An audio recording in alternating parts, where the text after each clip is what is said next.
What's up, traders? Matt from the Trade Brigade here doing a technical analysis on ticker symbol SPY for the S&P 500 ETF. On the left-hand side, we're looking at the daily time frame, and on the right-hand side, the 30-minute intraday time frame.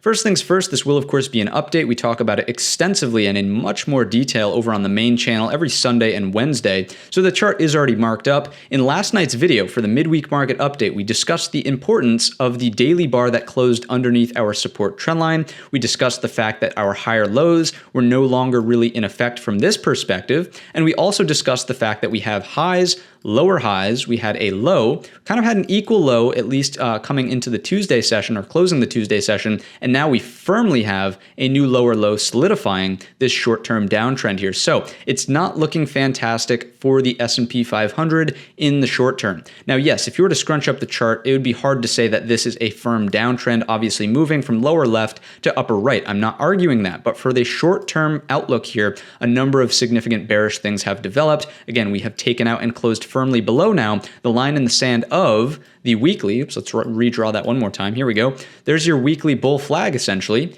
We took out the low end. We have a firm daily bar that's closed underneath now, that 450-50-ish, 451-ish area, and it just does not bode well for upward continuation, obviously. It looks fairly weak here. The one saving grace for the S&P daily time frame chart is the 200 SMA, the green line right about here. It's going to be slowly working its way higher for super support at 443.50s roughly, 443 even, so do keep an eye out for that. That's the saving grace. We have not tested that in nearly 2 years. It's been quite some time. The first test is always the most important test. This could be it, right? Sometimes they bring it short and we turn around here and make the leg higher without ever testing the actual line itself. It's sort of quote unquote close enough for government work, we'll say.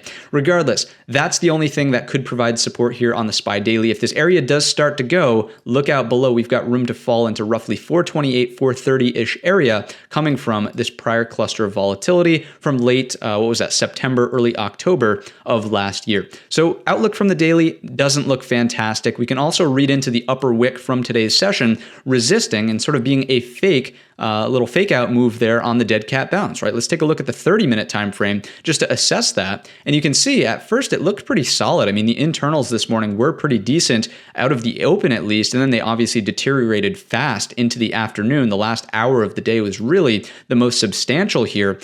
So all things considered, this was a fake out move. And to me, that would just indicate that it's not necessarily a requirement that we get some sort of dead cat bounce here, right? We already have proven that the buyers had their opportunity. If they were going to step up, that was the time to do it. Just simply didn't happen. So one more piece of evidence in my estimation that's sort of solidifying the idea that we probably head lower in the S&P 500. The other thing that we talked about in the Wednesday video over on the main channel, I would encourage you to watch that if you're interested in the S&P analysis, but our sectors are certainly in a defensive posturing situation. All of the heaviest weighted sectors are really taking a beating. The tech sector, financials, consumer discretionary, it just does not look fantastic out there. And I'm not here to say that the market's crashing, it's going to zero.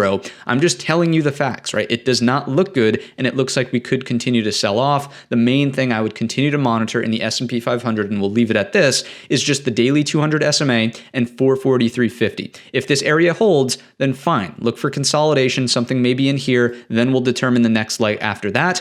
If this just breaks down, as we know, it's kind of free fall mode until we get to roughly 430 in the S&P 500. So that's what I've got for you today. If you enjoyed the video or learned anything new, let me know in the comments section or by giving the video a thumbs up. Don't forget our main channel is linked in the description. And all of that being said, I wish you a green trading week.